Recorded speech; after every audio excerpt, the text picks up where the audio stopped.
Hey everyone, welcome to this episode of Eclipse Kitchen. Have you ever wondered how the pizza pockets are made? Me too.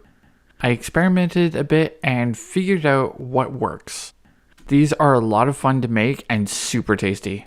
The technique I used to seal the pockets were taught to me by my late grandmother Charlton. She taught me a lot about cooking and baking, and I use them throughout all my recipes. So this episode is dedicated to her. Okay, let's pull up the recipe and see what we'll need for this. The first ingredient is the base dough. You can use either one can of the Pillsbury pizza crust, where you just need to cut it into 3 to 6 sections, or 2 cans of the Pillsbury wiener wraps, which also work. I've done both methods. The wiener wrap version just makes them smaller. In the video, I used the pizza crust. You just need to use a fork with water to help seal the edges. I really do thank my grandmother for teaching me that technique. There's the deli meat. I kind of like using cold cuts as it gives you a lot of flexibility in what you put into your pockets meat-wise. Here's the cheese. I find slicing from the brick lends you with a lot more cheese, but you can use the real cheese slices as well. The grass-fed butter here is basically what you can use instead of an egg wash.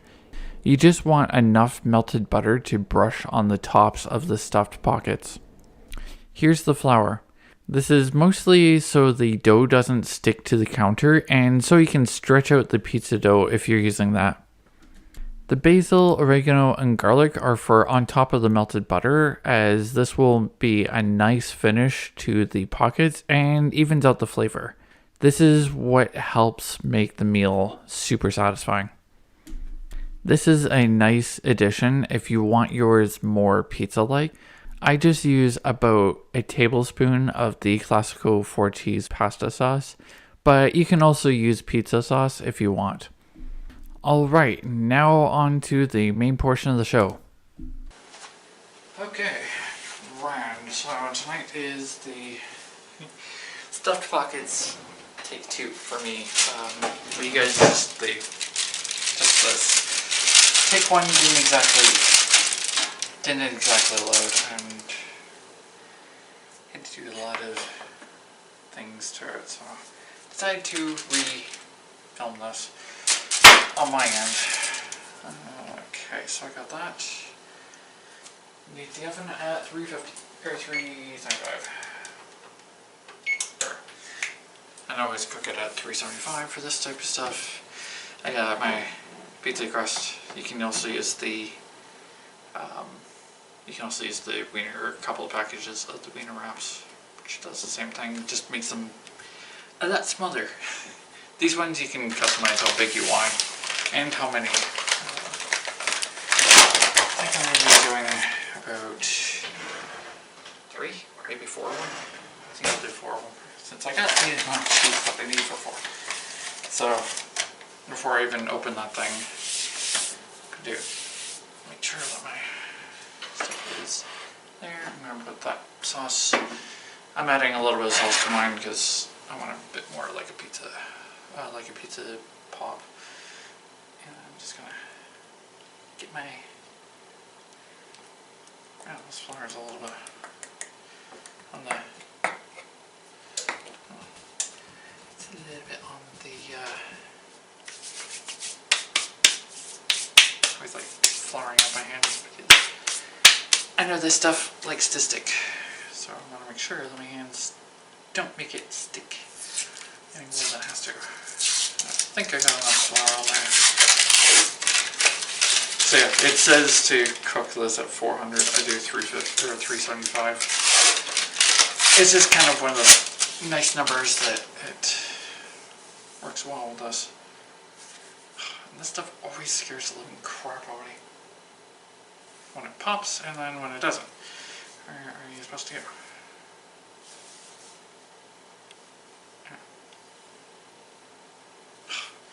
Hey man, I'm like terrified of this stuff.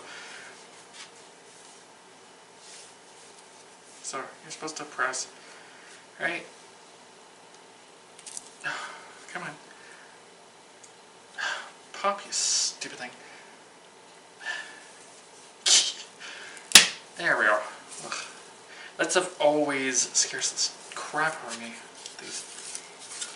Oh. Ugh. That was the gas leaves.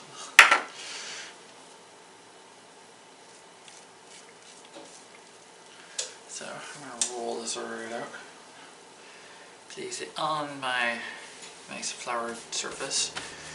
I'm going to make sure that this is all out. I'm going to start stretching this out to the shape. Make sure that it's not going to go too thin like I did the last time on round one of this. Just want a nice, try and get this as rectangle as I can. And not so thin. Like I want it thin, but not too thin. So I think that's going to be enough. And I'm hand stretching this rather than trying to stretch this on. Okay, I get it. You're going to be about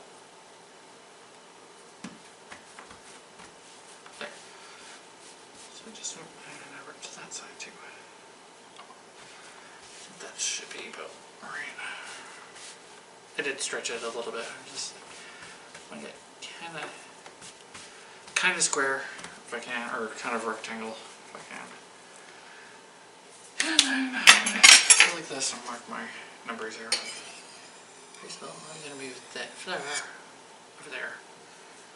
All this flower here is just going to fall on the floor, and I don't want that on my surface. So I got it pretty thin. It's kind of what you want with this, because it'll thicken up. So if I go there, right? So that's 1, 2, right? Now, okay, there. I'm just trying to mark where I'm going to cut so I can. Oops. So there, edge to kind of keep my fingers the same right there. So to there, and then from there to about, yeah, okay, so I can do that. So go from there, I'm using a pizza cutter because it's very easy to go straight on that one. And then go straight on that one. I know this one's going to be like oblong shaped. And then you go like about as close to half as you can. That's about half. I'm doing 3 this time around instead of 4 because 3 will probably be a lot better, which means I get to go 4 slices top. So I'm going to keep these guys for the tops and work on these ones here. Make sure that there's enough flour on the bottom.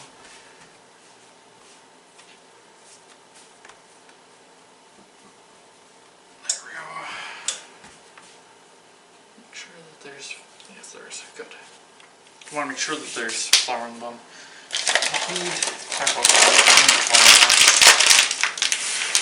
That stays there. I'm going to grab my sauce because I like having, actually, quickly wash my hands. They're a little on the greasy side, so there. So while the oven is heating up, I'm going to start making the things I got. I got my cold cuts ready, my cheese cut, and I'm using like extra old this time around. You can use whatever cheese you want. So, taking a tablespoon. I like the classical because it's a little bit on the chunky side. I just want to make sure that you don't, they give yourself enough room to fold this over and seal the edges. So, should be enough for that. and I'm using like tablespoons this time here. So I'm only doing like 3, so this should be about enough. So making sure that I go right to where I want to go, and not anywhere else. So put that sauce into there. There we go. And then one last one. And the sauce is a little bit chunky, so I'm like, make sure that I don't want to have chunks in my stuff this time around. So there we are. That's all I'll do is washing my dishes after a bit. That's done. Won't need this until after they're cooked. Okay, so what I always like to do is start with the meat and then throw the cheese on top of everything. I won't need the butter yet, so let's get these guys going here. So again, I want to make sure that I hit just the right amount. Just need one, thank you very much. Just want to make sure that I hit, or make sure that I have the little bit of corner secured. That's why I'm going like round side on the inside rather than on the outside. There, and if a little bit of sauce hits, or if there's a little bit of sauce on the outside, oh well. I will need just reminding myself I need a fork and a bit of water to get this going here. Let's go to the side here. Kind of making like a box pattern here, so I have enough. So make sure that I have everything all even here. So yeah, the straight edges you want to have on the outside corners and the rounded edges on the inside. Just makes it easier to make sure that all your meat is on one side. And that way this is all like even around. Don't have to worry about anything. Maybe on this side here. Just line up and away you go. I know you could probably do this into like quarters. But I like doing this on a third. Just for something completely different here. And these are more like square anyways.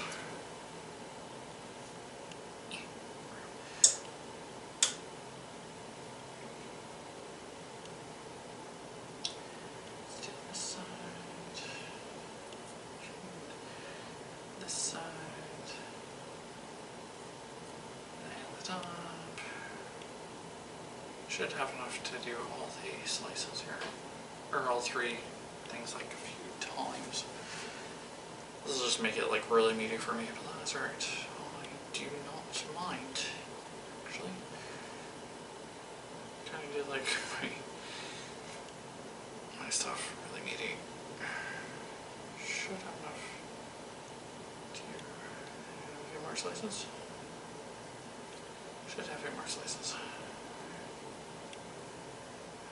2, 3, 4, I have 5 slices. That's fine. If I make one that's less meaty, oh well. Oops.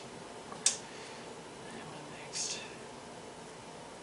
And this one. And then lastly, this one. And then I'll put this one in the center because why not? So I got that ham and cheese, so put my cheese. I got the small brick of the extra old, so I can make it even smaller segments here. I can just fit them in. They're gonna fit right in. This one, probably I'm going to go this way.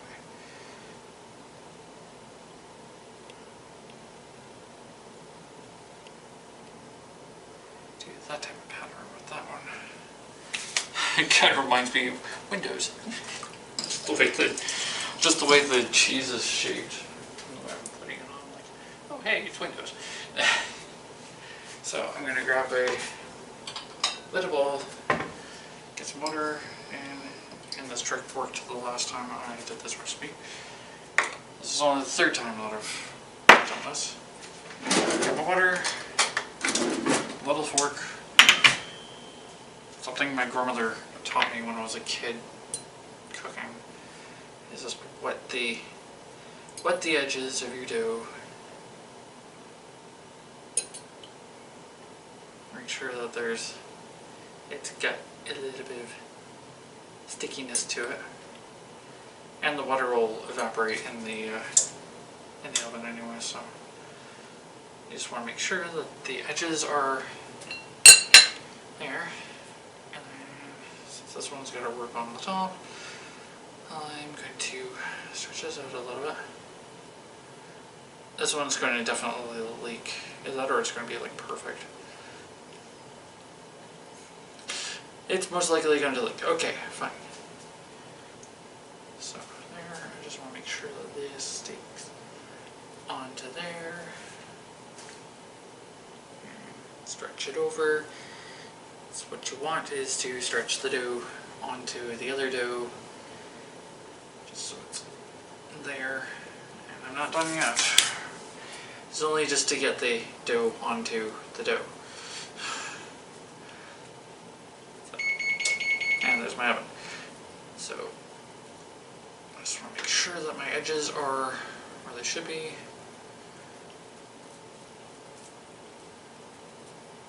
Just so I can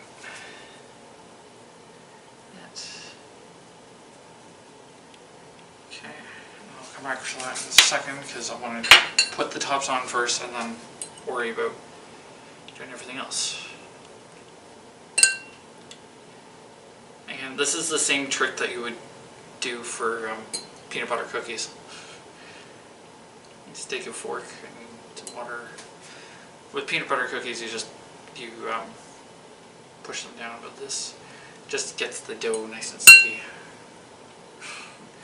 which I want, because as you work with this, it does tend to dry out a little bit.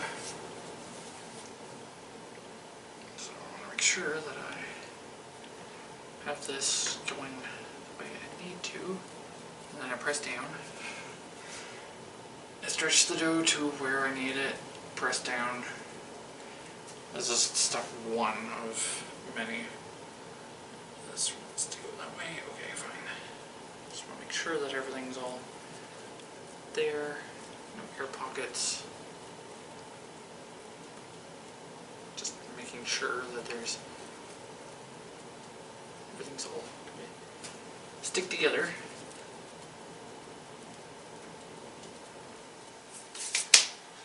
Oh.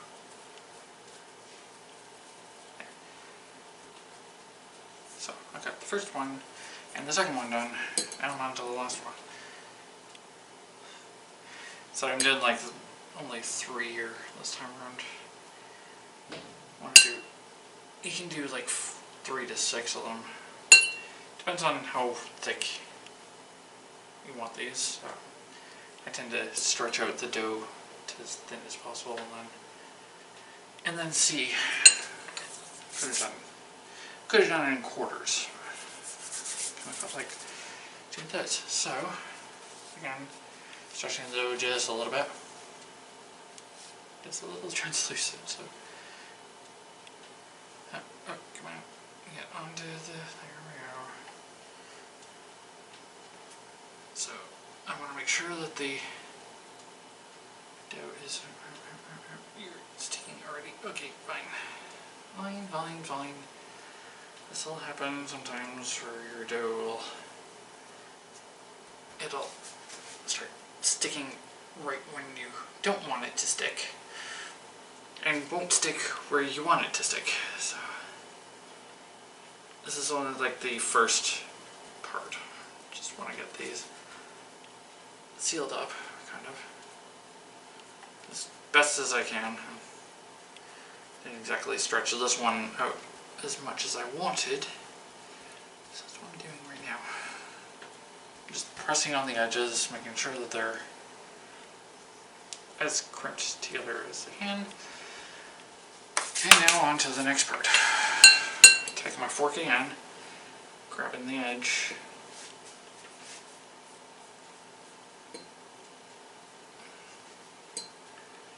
Because now that the two pieces are together, one for the most part, I want to make sure that this is not going to be like a giant mess on my baking sheet. So I grab the end and then I just fold it up. This helps with making these pockets nice and sealed, so you don't have to worry about that. And don't worry about it being clean looking. It's just you want it to hold together. That's why the water and why the water is so important with this. And you just lift up, pull. You can stretch it to however you want. I just like a tight seal of mine, so these probably, most likely, will puff up. So just heads up on that. Yeah, this is not going to look pretty, but these will at least be nice and sealed. I don't have to worry about them. That's what I like about working with dough. I get to play with my food before I cook it. But yeah, this is essentially what you want in a pocket. And I just lay it on my cookie sheet. Start number 2. So I'm gonna try and I'm gonna try and move this more onto some more flour here. So I have a little bit more room to work with here. This one's a lot better in terms of wanting to use a little bit of an air pocket. If there's air pockets, I'll just make it puff up. You don't have to worry about that. I don't, I just go with the flow with this. And this is the other reason why I have the flour, is to create a nice glue without using glue. Kinda, the water helps turn it into a paste, so it seals up better. I'm just dipping my fork in and doing it like that. Then I grab on one side and then I pull to the edge, crimp that one, flip it up, start on the other side, do the same thing. This will help seal it up. Especially if you like overstuff the bottom. This will help with making sure that the insides stay on the inside. Just gonna poke this one there so I have a little arrow. I just want to get that air out. So there. And then I get to do this side here. Just want to fold that end, pull this up, pull that end up, smooth it out. This won't look pretty, but this will be nice and sealed. And if it needs more sealing, well, you will be able to seal these a little better. Need a little bit of water on that. So I have a little bit more glue for this, so it sticks together. And I usually cook these like this, so that's number 2. And yeah, I'm doing this in thirds, so. The problem is this gonna. Oh, good. Grab some of the flour, twist around and twist around with all of your might. This is gonna be like the most doughy one. But yeah. Paste certainly, well, the flour and water certainly sticks to the fingers. But these ones will be, they're already looking a lot better than my first attempt. This first attempt, I did not seal the insides. So I learned my lesson the last time I filmed this.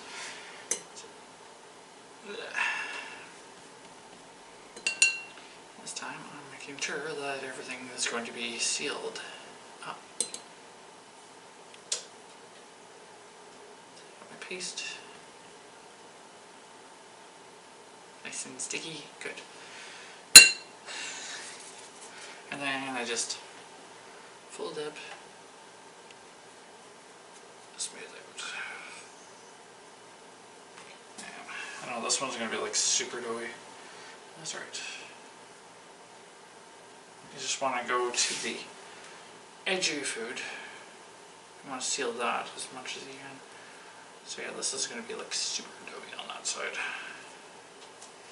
And it happens, so I just continue on going and doing what needs to be done in order to get these looking right.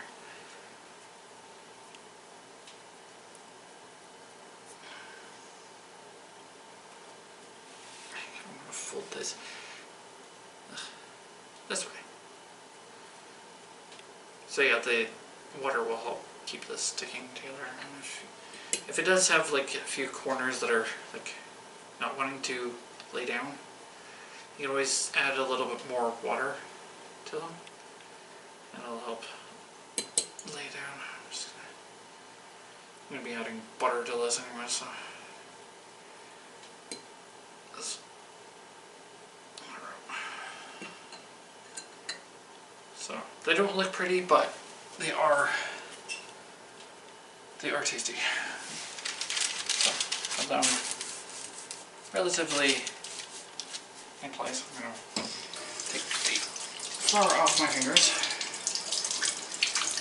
so I can get to the next step. For some reason I got flour all the way up my arms.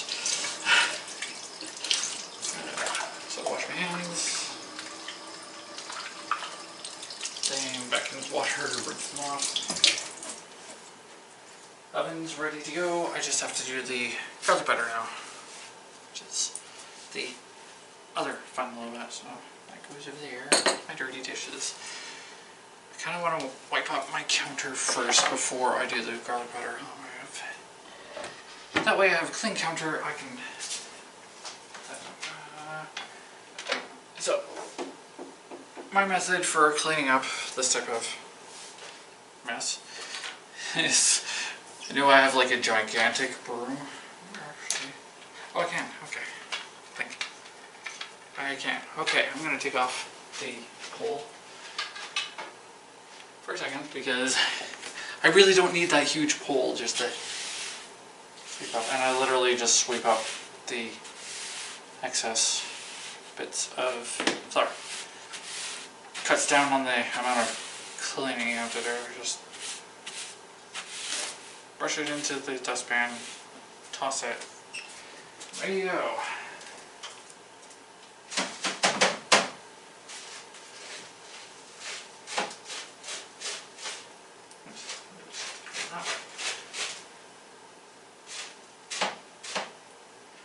And if you're, if the, I don't think these people do that. So there, I got that ready. I just have to wipe that up.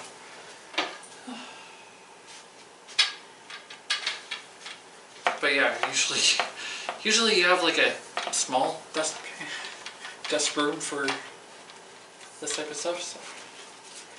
But I work with what I have. So just makes it faster to do that method than you ever grab your towel. I usually do about 3 of them.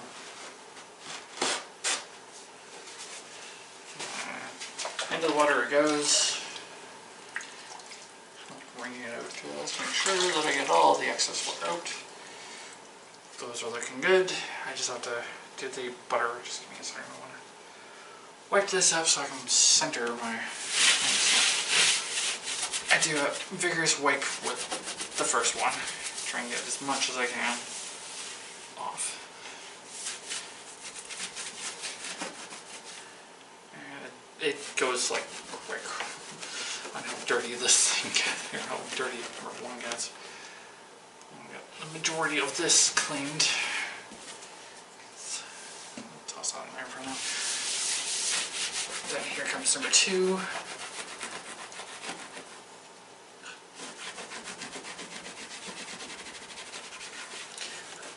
And this is all part of cooking anyways. So.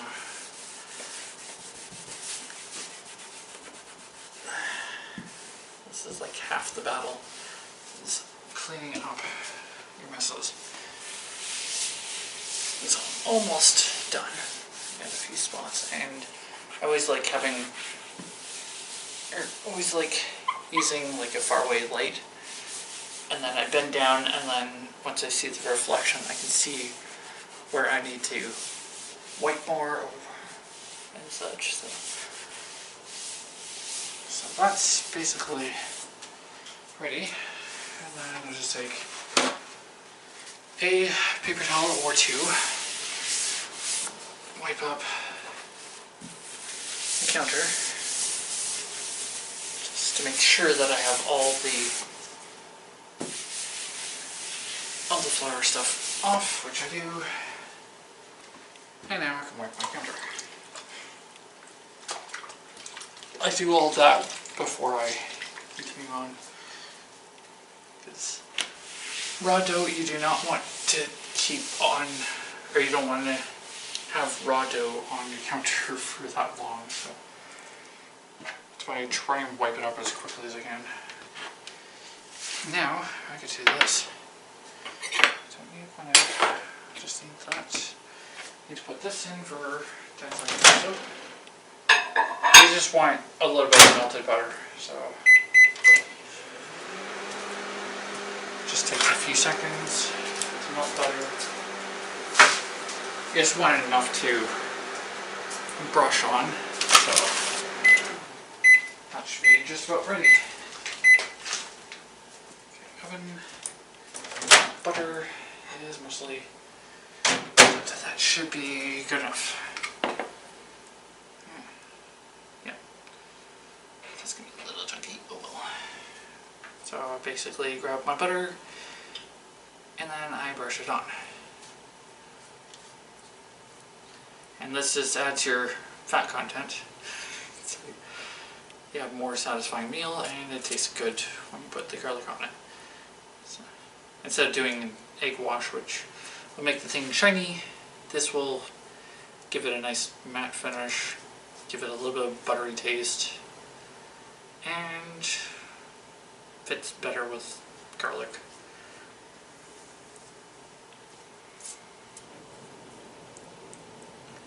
And it'll also help with sealing this. So there we go. Last one.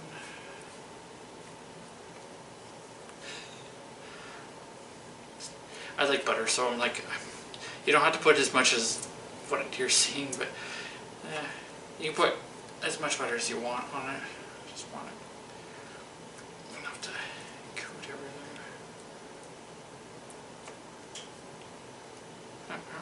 Dropping butter everywhere. That's right. That's what paper towels for. I know this is butter paper and everything, but I don't want things to start smoking, because this goes in for like 22 to 25 minutes, so I don't want anything to burn.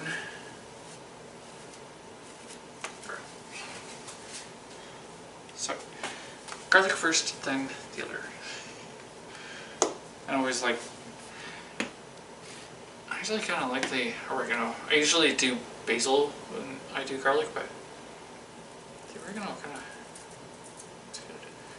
So yeah, I just put on enough to cover. It kind of looks like either the garlic kind of looks like the was it cornmeal? So, kind of goes with the gotcha. Kind of like a gotcha moment. Oh yeah, this is. Oh yeah, I put cornmeal on it, and then they bite in. Oh, that's garlic. It just, for me, it finishes these things off pretty nice, and I'm not being pretty with this. You can be a little bit more artsy with this, but I want to make sure that these are good to go. The oregano. You can do oregano and basil, which I probably will. So I'll do my oregano first, so I'll go grab the basil and let it add on. Just adds a nice finish to them. And I have a feeling these are going to be like gigantic by the time I'm done cooking. That's the another thing. These things will kind of grow. I don't know if they'll go this way, but definitely otherwise they'll puff up. So a little bit of basil on them because I like a little bit of basil just to finish it off. They're my two favorite Italian seasonings. There we go. So that. So oregano goes in there first, and the basil. So that's that. I'm just going to toss them in the oven for 20 to 25 minutes. It depends on how good your oven is. I was like in 22 minutes to start, and then see after that. Those are done. Counter just needs a little quick wipe. A little extra garlic butter, or a little extra butter. I over-calculated how much butter I needed. And with anything greasy, if you wanted a little bit of soap, take your little scratchy pad, and then you scratch it up a little bit. That takes out the greasy feeling, so you can wash it up without worry. And so my grandmother taught me how to do dishes. It's what I go by, and it works.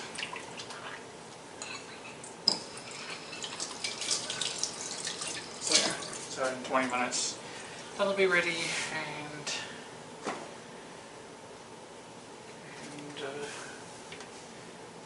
this will be good. I'm just trying to think of what else I want to have with this. I usually do broccoli and cauliflower with my meal, just so I have my vegetable. That's good. So I might do that in a little bit. Just, I'll get these dishes done first. And since this already had the soap in it, I just kind of make sure that every brush has the soup, and then I wash this normal.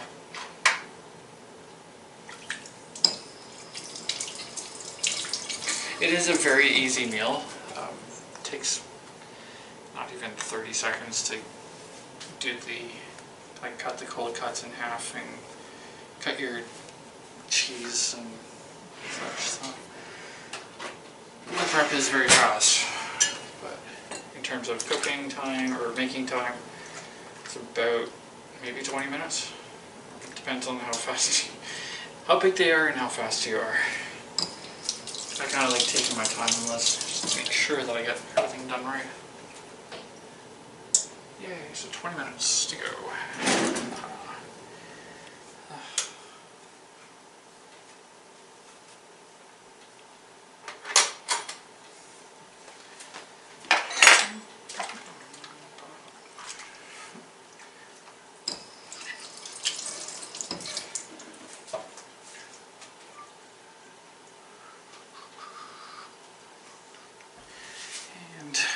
some reason I got Kiki's Delivery Service music in my head. Good movie.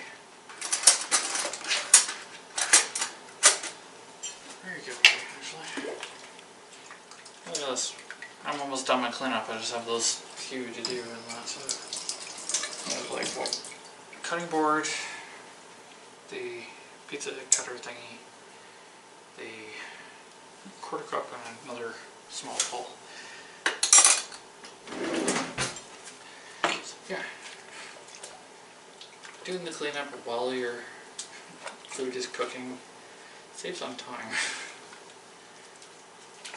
And that way you don't have to clean up until later. It's just like you're having like, you're doing a big supper. I would usually just serve up and then put my leftovers away and wash my pan right away. Or I put it in casserole dishes if I'm doing like a huge meal, and multiple courses. I just put them into casserole dishes. Saves on the cleanup.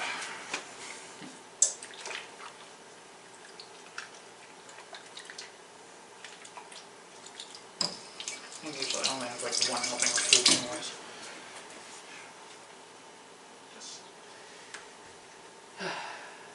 This is gonna be good. Got already smelled the garlic and basil and the oregano and those things. I've been cooking for what, 4 minutes? Yep.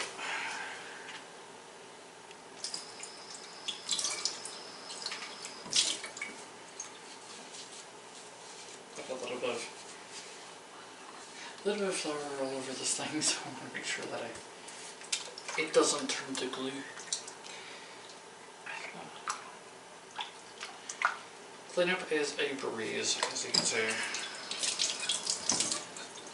And sure, if you don't have like these small container bowls, you just use a regular bowl.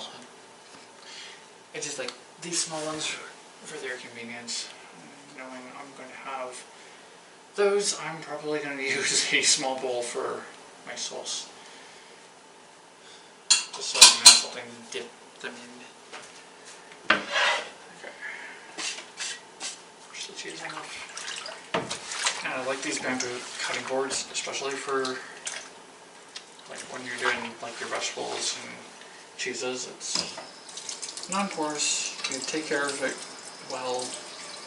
It won't crack.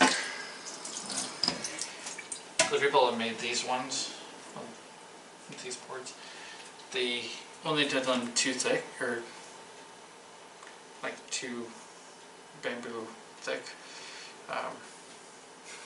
They should have done a third layer and then did it this way.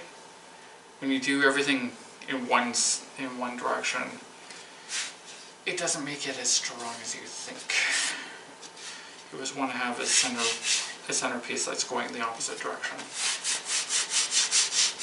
And if you're going to cut meat, it's best to use either a plastic metal one, or a glass cutting board.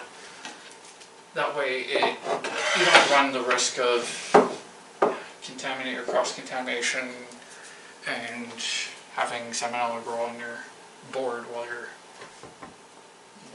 you're cleaning up. Just a little bit of a tidbit on that.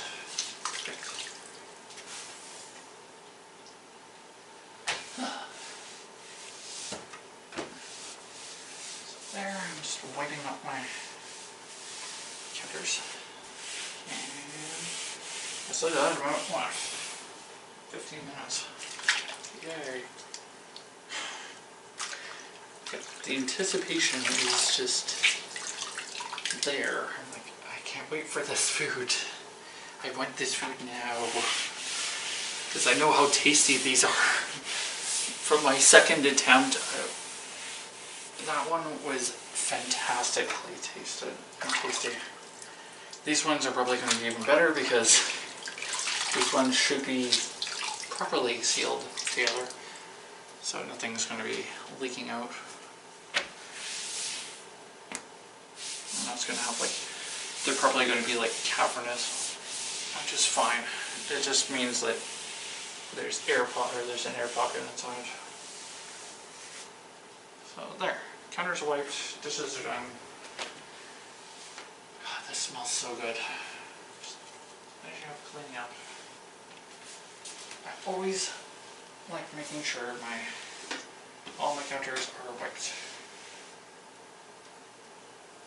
I'm gonna shake out any crumbs out of the thing. When my counter's wiped, I can make my chocolate milk. Again, that's my usual ritual, is having chocolate milk with my food. Oh, with my supper, anyways. Helps. Well, it has the milk that I get is the full fat, was it homogenized? You can't really get whole milk up here, and if you can, it's like super expensive. If you do live on a dairy farm, you can get whole milk that way. But this will help with not only getting another source of good fats, it'll also help you have a more satisfying meal.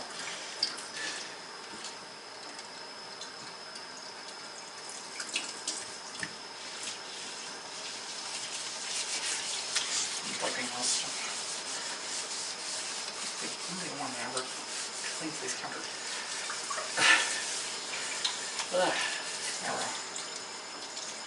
Probably run past me.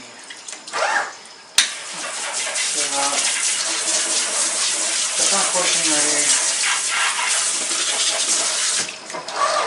Sinks are clean. And I forgot to leave the sink for the small ones. Oh well. 13 minutes. So I've got 8 minutes before I need to start. Okay. 8 minutes before, 7 minutes before I need to get my broccoli on. I want to have my vegetable.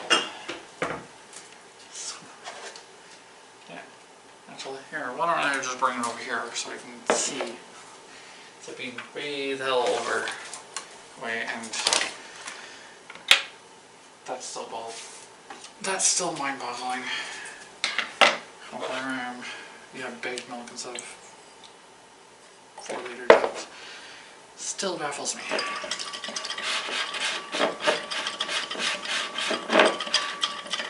So yeah, I always put a little bit of milk in, stir up my little chocolate stuff. And I'll let that for tomorrow.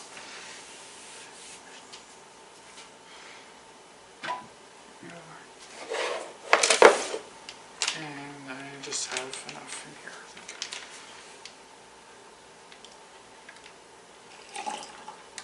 Almost. I almost had the full glass.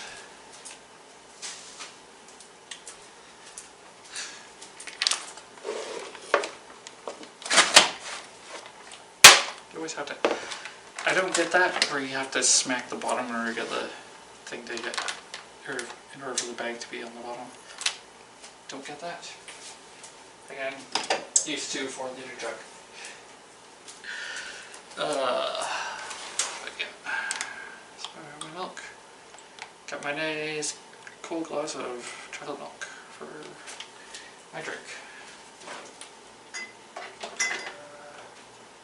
I'll need you. I need this. And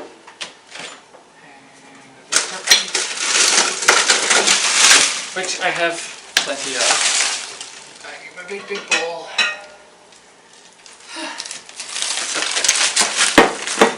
Move my drink over there.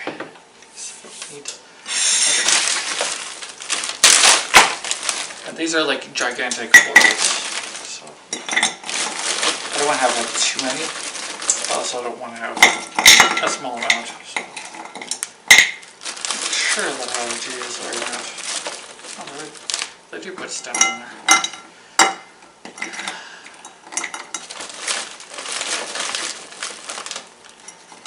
But yeah, anything that fits in your palm, so like I would say about 3 of these florets, since they're gigantic. That would be like 1 cup. So I recommend having 7, so that's 2. This one would probably be number 3. So I've got about almost 7. So let's go about let's go about that much. That should work.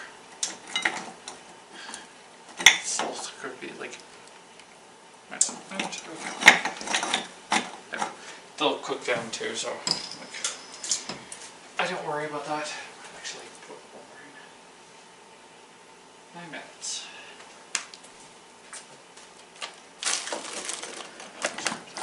Put it there. So I got broccoli, put just a little bit of water in just to get it to steam. Throw that in. I always have a paper towel set up for doing my steaming thing.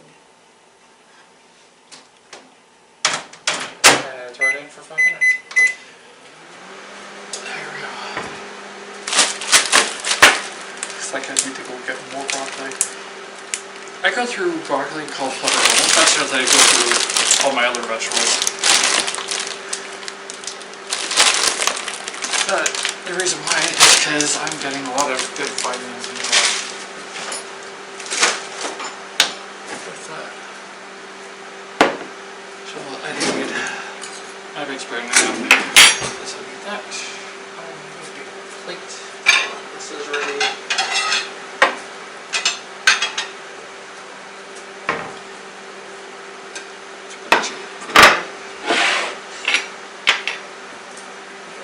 These guys are done. I'm going to toss them on here so you guys can see what they look like when they're done.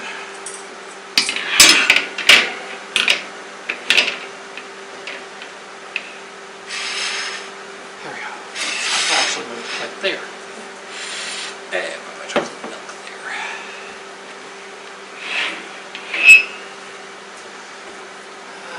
We'll probably need this one. I'm seeing how much dishes and meetings. Might as well just fill up another sink. I'm going to be needing to drain. I'm going to be needing to fill it up. Might as well grab another sink. And don't be afraid to change your water if it does get a little greasy. It just means that the soap is not working. So it's better to change your water, get fresh in, so that way you're not contaminating your dishes with dirty water that has more soap in it. Again, another thing my grandmother taught me.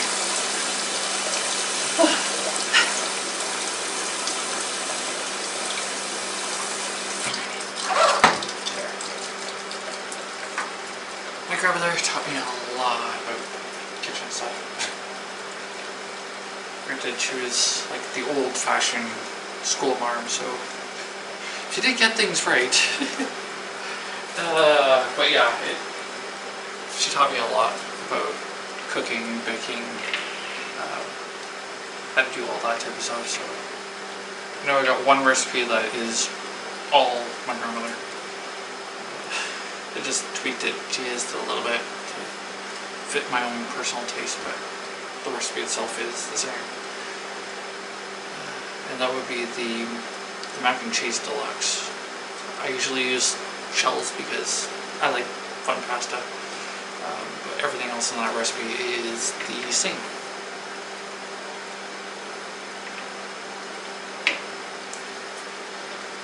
So, about 5 minutes? Yeah, 5 minutes. 5 minutes, I got a minute and 3/4 on that one. So, my side will be ready. Oh, right, try to go a little bowl. But I'm not kidding. I'm using this size bowl to tip my stuff in. Using this. I really like using the Classico products. They're pretty well as clean as you can get for pasta sauce. and they're nice and chunky. So you got like bits of tomato and all the different textures and stuff. And it comes in a mason jar, so if you don't break the seal too much, you can actually reuse these.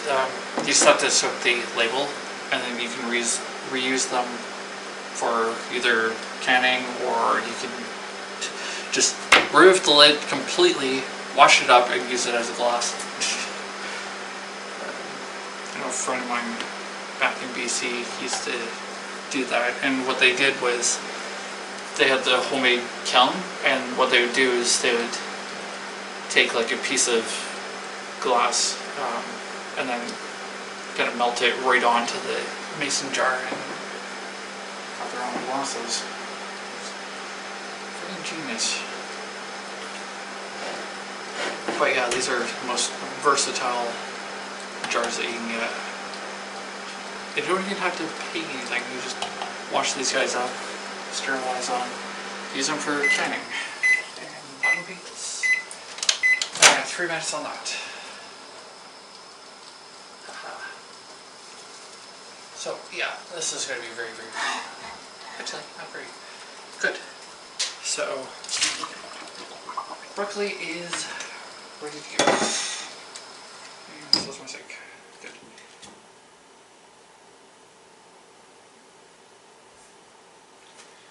So I'll do all that in a second. So yeah, that's kind of the color that you want for your broccoli. You don't want it too cooked, like you don't want it overcooked, but these are like just perfect. So they'll still have a little bit of crunch to them, but they'll be also partially soft too. So what do I normally use for my broccoli? And I really, really wish I had the Armstrong cheese bread. That, to me, is like the best stuff. This stuff is okay. I used to use this stuff when I was a kid, and it's okay. It's not exactly what I would recommend using, but it works. So I'll make sure that my broccoli isn't going to touch, or my cheese is not going to touch the plate. And you'll see why in a second.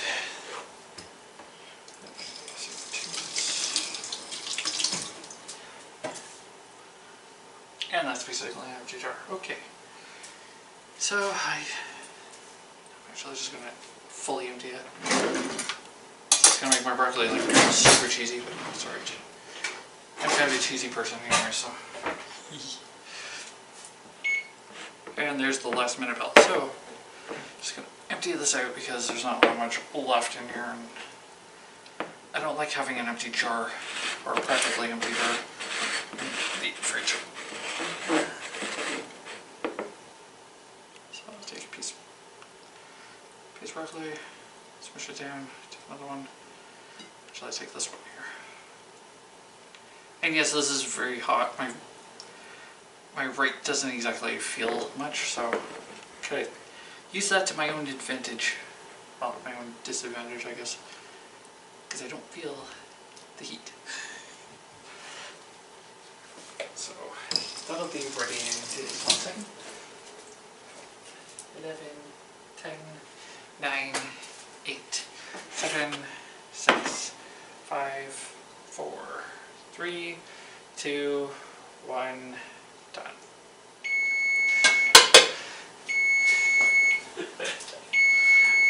That was close. Okay, so let's see. You put them actually. Yeah. Just give me a second.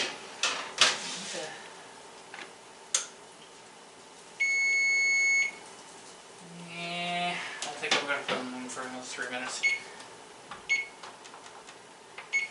Just so that I make sure that they're cooked.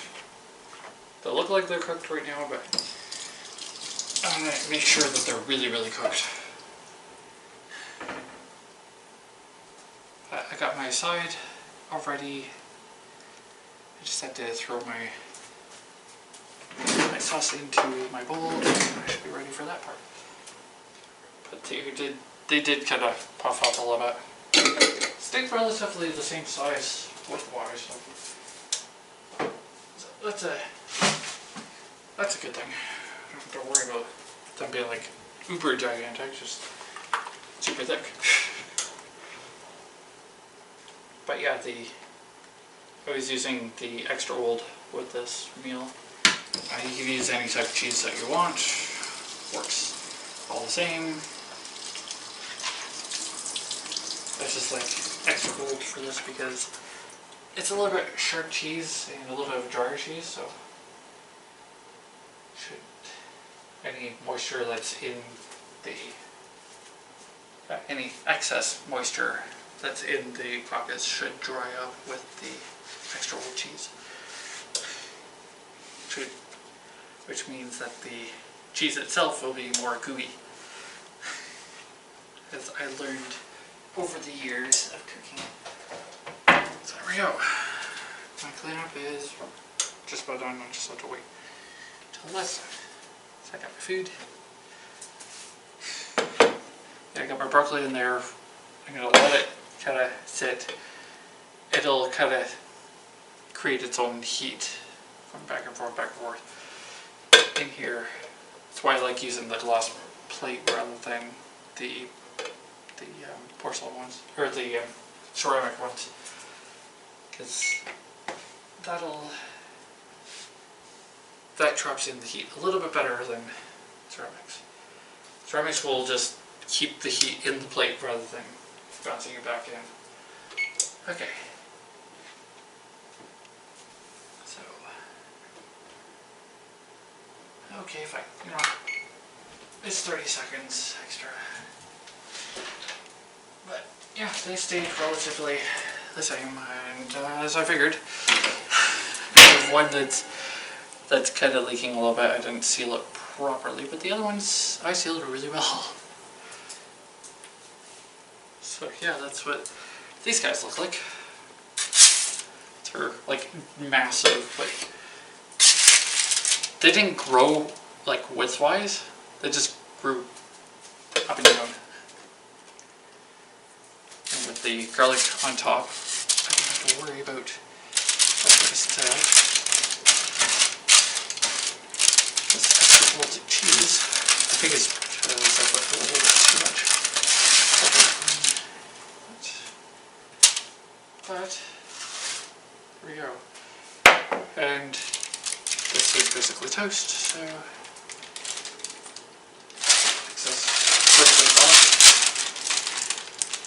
and I saved the... Okay, I dropped a piece of cheese today. Yeah, I dropped a piece of cheese. Oh, that's hot. Oh, that's hot. It's my hand kind of... That's a little buzzing thing. I'm like, oh, okay, that's hot. But now, that's done. I don't have to wash my pan. So the good thing about butter paper, or parchment paper, is it cuts down on the amount of cleanup. If you do it right, it won't dirty the pan. And this is Baker's Secret anyways, so any oils that do get on the pan, it just will season it. It's one of the advantages of the Baker's Secret products. Is just like what happens with cast iron. These pans season over time, so they'll go like from really, really, really gray to like this brown color to, if you've seasoned it for a long time, like 10 or so years, it goes to a nice golden brown all the way around. So just because they go back like that doesn't mean they're bad. So actually, another reason Baker's Secret cools damn quick. But yeah, so on this one here, I'll bring it more to here, but on this one here, I can tell I didn't seal this section here enough. That's why the cheese kind of overflowed, but other than that, they turned out really well. So I grab my sauce, put enough that I'm going to be satisfied, and there we go. I've got my entire meal done in, I think it's about an hour, I think. But yeah, that's my entire meal. That is a good food. It's not so quick, but I mean, you could make these and then freeze them and then just throw them right in the oven for like 25 minutes to half an hour. But I like doing them fresh. So if you do meal planning like this, like if you pre-plan your meals and pre-make everything, you would have to put your things directly on the pan, or on the pan with parchment paper, throw the pan directly into the freezer for like a couple hours, just until they get solid enough that you can throw them into like Ziploc bags and throw them in the freezer. So that's pretty well how you would store those things. They should last a month in the freezer, and then about 3 or 4 days, sometimes 5, in the fridge. So that is that. Just doing one quick wipe here. So I got everything wiped up and clean for that. So yeah, there we go.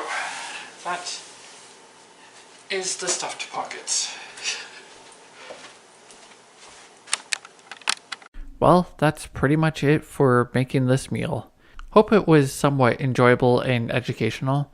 Look forward to the next episode of Eclipse Kitchen. Here's where you could find me and my counterpart. Follow us on Twitter and join our Facebook group where you'll get regular updates on what's going on. Subscribe to this channel and our main channel to see all the wonderful content we'll bring to you. And last but not least, become a Patreon and donate to our coffee to show your support for more content like this and more. You all have a great day.